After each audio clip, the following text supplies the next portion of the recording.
Good morning বন্ধুরা, welcome to fiction Riders. আজকে আমাদের জার্নির দ্বিতীয় দিন। যদিও এখান থেকে সানরাইজটা পাওয়া যায় না, তাও আমরা সকাল সকাল কিন্তু ঘুম থেকে উঠেছিলাম আর আমরা বেরিয়ে পড়েছিলাম গ্রামের ভিতর দিকটা দেখার জন্য। গতকাল আমরা যেখানে গেছিলাম সেটা ছিল রিভার সাইডের দিকে, আর এখন আমরা এক্সপ্লোর করতে বেরিয়েছি গ্রাম সাইডটা। তো এখানে একজন লোকাল লোককে দেখলাম মাথায় সিলিন্ডার নিয়ে যাচ্ছে। তো ওনার স্ট্রাগলটা তো রীতিমতো স্যালুট করার মতো। যাই হোক, গ্রামের ভিতর থেকে বেরিয়ে আমরা আবার ক্যাম্প সাইডে ফিরে আসি। ততক্ষণে আমাদের এখানে চা এসে হাজির, আর চা খেতে খেতে আমরা দেখলাম ওখানটায় একটা ডার্ট বোর্ড। তো ব্যাস আর কি, দুজনে শুরু হয়ে গেলাম ডার্ট খেলা নিয়ে।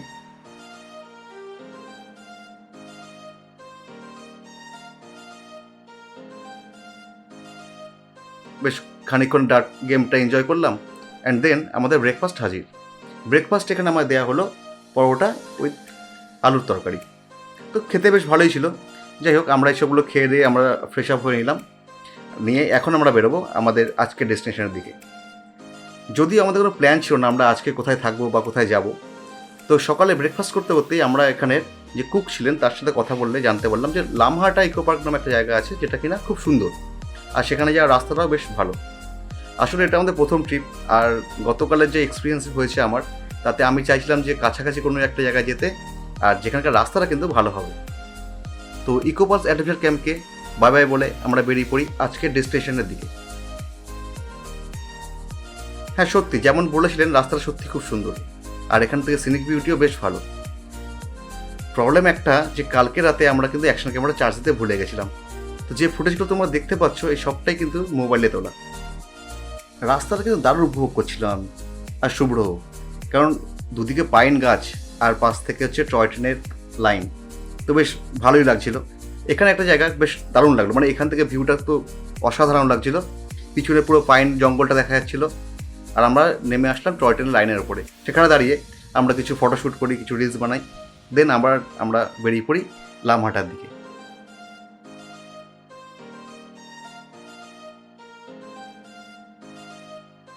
রাস্তার পাশে একটা মেলার ব্যানার দেখে আমরা ভিতরে চলে গেলাম। যদিও মেলাটা এখন বন্ধ, তাও আমরা ভিতরে একটু ঢু মেরে চলে আসলাম। মেলা থেকে বেরিয়ে খানিকটা এগোনোর পরেই সামনে কাঞ্চনজঙ্ঘা দেখা গেল রাস্তা থেকে। অবভিয়াসলি সঙ্গে সঙ্গে আমরা দাঁড়িয়ে পড়ি ওখানটায়। স্লিপিং বুদ্ধা এখান থেকে 180 ডিগ্রি দেখা যাচ্ছিল।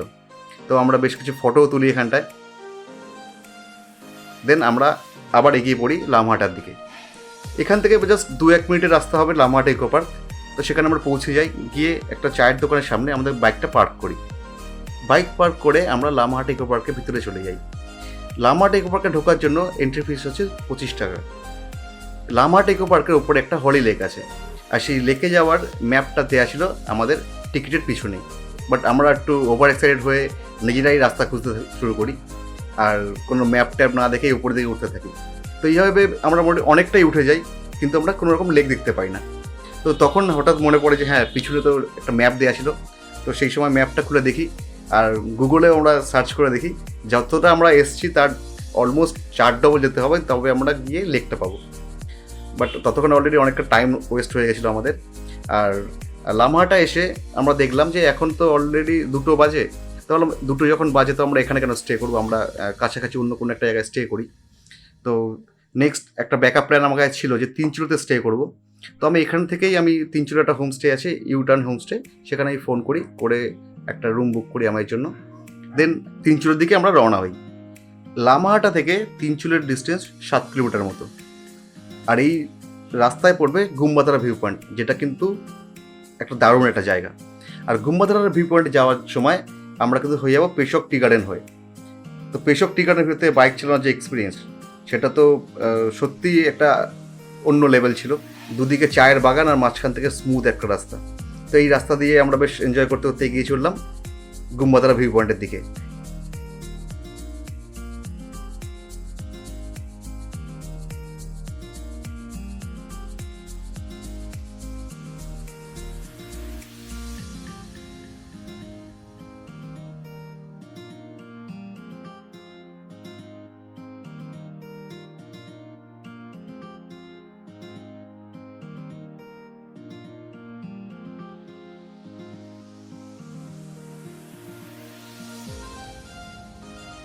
আর গুম্বাধারা ভিউ পয়েন্টে এসে আমরা একটা ছোট্ট ব্রেক নিলাম। গুম্বাদারা ভিউ পয়েন্টটা চা বাগানের ঠিক একদম টপে। এখানে এক সাইডে পুরোটাই খাত আর একদিকে চা বাগান, তো জায়গাটা বেশ থ্রিলিং। তো আমরা খানিক করে এখানে টাইম স্পেন্ড করলাম, একটু ফটোও তুললাম, দেন আমরা আবার বেরিয়ে পড়ি তিনচুলের দিকে। গুম্বাদারা ভিউ পয়েন্টটা ক্রস করতেই রাস্তাটা খারাপ হওয়া শুরু করলো। আসলে এখানে রাস্তায় কনস্ট্রাকশন চলছে, তো রাস্তাগুলোটা পুরোটাই ছোট পাথরে ভর্তি। তো এইরকমভাবে আমরা এগিয়ে যেতে থাকলাম। বেশ কয়েক কিলোমিটার যাওয়ার পরেই সামনে দেখলাম বাঁশ দিয়ে রাস্তা ব্লক করা আছে। তো আমরা একটু সারপ্রাইজড হয়ে গেলাম যে ব্যাপারটা কী আছে। তো ওখানে সামনে গিয়ে দাঁড়াতেই দেখলাম সামনে একটা স্কুটি আসছে, আর তার পিছনে একটা বুলেট খুব স্ট্রাগল করতে হতো নামছে, মানে একজন তো মানে তাকে সাপোর্টও দিচ্ছিল। তো তাদের কাছে জানতে পারলাম যে সামনে ধস নেমেছে, যার জন্য পুরো রাস্তাটা বোল্ডারে ভর্তি। মানে এনফিল্ডও চেষ্টা করেছিল ক্রস করার, বাট তারা পারেনি। তো ওনারা আমাকে সাজেস্ট করলেন যে এখান থেকে যাওয়ার তো কোনো চান্সই নেই, তোমরা পিছন থেকে ঘুরে যাও, একটু টাইম লাগবে বাট তোমরা পৌঁছে যাবে। তো সেই মতো ওনাদের কথা শুনে আমি আবার ব্যাক করি সেই সুন্দর রাস্তা দিয়ে গুম্বাদারা ভিউ পয়েন্ট হয়ে পেশক টি স্টেটের ভিতর থেকে আমরা ফিরে আসি। এসে লামাহাটা ক্রস করে বেশ অনেকটা ঘুরে আমরা পৌঁছাই ইউটার্ন হোমস্টেতে। তো এখানে আমাদের খুব সুন্দর ওয়েলকাম করা হলো, আমাদের যে রুমটা দেওয়া হলো সেই রুমটাও বেশ ডিসেন্ট রুম ছিল। তো আমরা রুমে গিয়ে লাগেজটাকে রেখে একটু ফ্রেশ হয়ে নিলাম। তো সন্ধেবেলাটা আমরা এই হোমস্টে ব্যালকনিতে বসেই কাটাই, চা আর চিকেন পকোড়া দিয়ে। তিনচুলের সানরাইজ পয়েন্টটা আমাদের এই হোমস্টে থেকে একটুখানি দূরে। তিনচুলের বেস্ট সানরাইজ পয়েন্ট হলো রায় রিসর্ট। রায় রিসর্টের ওপরে ওদেরই একটা পার্সোনাল প্রপার্টি আছে, যেখান থেকে সানরাইজ কিন্তু দুর্দান্ত দেখা যায়। সেটা আমরা জানতে পারলাম ইউটার্ন হোমস্টের স্টাফের কাছ থেকে। তো তার সাথে আমরা কথা বলে নিয়েছি কালকে সকালে কিন্তু আমরা ওখানে যাবো। সেও রাজি হয়ে গেল সকাল সকাল আমাদের ওখানে নিয়ে যাওয়ার জন্য। তা আমরা আজ খুব তাড়াতাড়ি ডিনার করে নিই। ডিনারে ছিল ভাত, সবজি, ডাল আর চিকেন। তো সেই খেয়ে আমরা তাড়াতাড়ি ঘুমিয়ে পড়ি, কারণ পরের দিন সকালে আমাদের সানরাইজটা নিতে হবে, যেটা কিনা খুব ইম্পর্টেন্ট।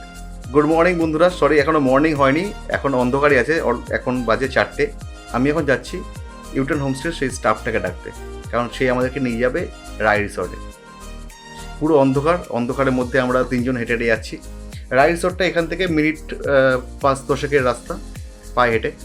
তো আমরা এসে পৌঁছালাম রায় রিসর্টে। এখন রায় রিসর্টের যে ভিউ পয়েন্টে এসে পৌঁছালাম। এখনও পুরোটাই অন্ধকার। যে আমাদেরকে এত রাস্তা নিয়ে আসলো সে কিন্তু এখানে বেঞ্চে বসে ঘুমাতে শুরু করে দিয়েছে, আর আমরা ওয়েট করছি সানরাইজ হওয়ার। তো আস্তে আস্তে সানরাইজ হওয়া শুরু হলো, সূর্য লাল হয়ে উঠলো, একদিকে সানরাইজ হচ্ছে, একদিকে কাঞ্চনজঙ্ঘা আস্তে আস্তে ফুটে উঠছে, আর নিচ থেকে মেঘ যাচ্ছে পুরো নদীর মতো হয়ে।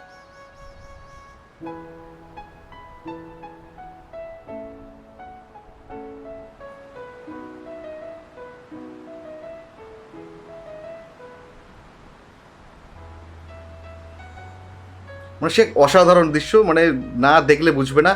আমাদের মোবাইলের তো অতটা ভালো ফুটেজ আমরা পাইনি যে তোমরা ব্যাপারটাকে ফিল করবে।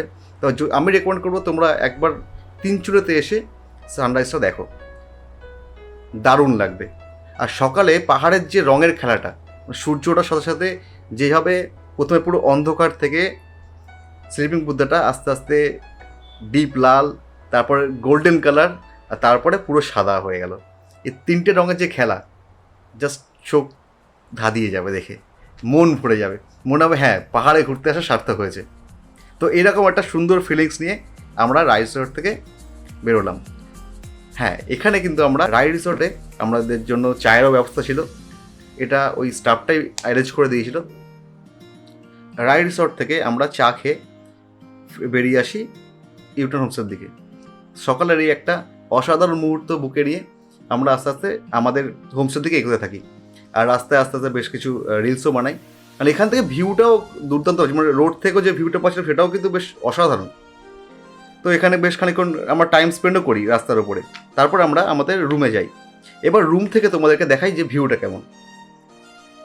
রুমের জাস্ট দরজা বা জানলা খুলে যে ভিউটা তোমরা পাবে, সেই ভিউটা কিন্তু দুর্দান্ত। মানে পাইন গাছও দেখতে পাচ্ছ, মেঘের খেলাও দেখতে পাচ্ছ, মানে অসাধারণ ব্যাপার। সেটা তোমরা এই আমাদের মোবাইল ফুটেজ দেখে তোমরা ফিল করতে পারবে যে কতটা ভালো ছিল রুমটা। তো আমি রেকমেন্ড করবো তোমরা অবশ্যই একবার ইউটার্ন হোমস্টেতে দেখতে পারো, বেশ ভালো জায়গাটা। আর ওনাদের হসপিটালিটি দুর্দান্ত ছিল, আমি 10 on 10 দেবো। এরপর আমরা এখান থেকে বেরিয়ে যাচ্ছি আমাদের হোম টাউনের দিকে, কারণ আমাদের প্ল্যান এটাই ছিল যে আমরা জাস্ট দুদিনই থাকবো এখানটায়। তো আমাদের আজকে সেকেন্ড স্টেটাও কমপ্লিট হয়ে গেল। এখন আমরা ফিরে যাচ্ছি ক্যানিংয়ের দিকে। ইউটার্ন হোমস্টে থেকে আমরা আস্তে আস্তে বেরিয়ে পড়ি আমাদের হোম টাউনের দিকে। পুরো রাস্তাটা এনজয় করতে করতে আমরা পাহাড়ের এই 2 দিনের মেমোরিগুলো মাথায় ঘুরছে, আর আমরা বাইক চালাচ্ছি। এইভাবে ফিল দিতে আমরা এগিয়ে চলেই আস্তে আস্তে কার্শিয়াং ছাড়া শুরু করি। যত আস্তে আস্তে নিচের দিকে নামছি তত মনটা খারাপ হওয়া শুরু হয়েছে। মানে এই ফিলিংস আবার কবে পাবো, আবার কবে নেবো, সেই এক্সাইটমেন্টও একটা ভিতরে আছে, আবার ফিরে আসতে হবে পাহাড়ে। তো সেরকম একটা ব্যাপার, দুরকম মন খারাপ থাকা আর আবার একবার আসার ইচ্ছা, এই দুরকম নিয়ে একটা অদ্ভুত একটা ফিলিংস নিয়ে আমরা ফিরে যাচ্ছি ক্যানিংয়ের দিকে। তো শেষমেশ যখন সেবক ব্রিজটাকে ক্রস করলাম তখন মনটা সত্যিই খুব খারাপ হয়ে গেছিলো, কারণ পাহাড়টা তো এখানেই শেষ, তাই না? যাই হোক, আবার যখন ট্রিপে আসবো তখন আবার ভিডিও করব, আবার তোমাদের সাথে শেয়ার করবো আমাদের স্টোরিগুলো। তো এই ট্রিপের মতো গুড বাই সবাইকে, ভালো থেকো, সুস্থ থেকো, আর আমাদেরকে ফলো করো। তোমাদের যদি এই ভিডিওটা ভালো লেগে থাকে তো সাবস্ক্রাইব করো, লাইক করো, শেয়ার করো আর কমেন্ট করো। Thank you everyone, bye by.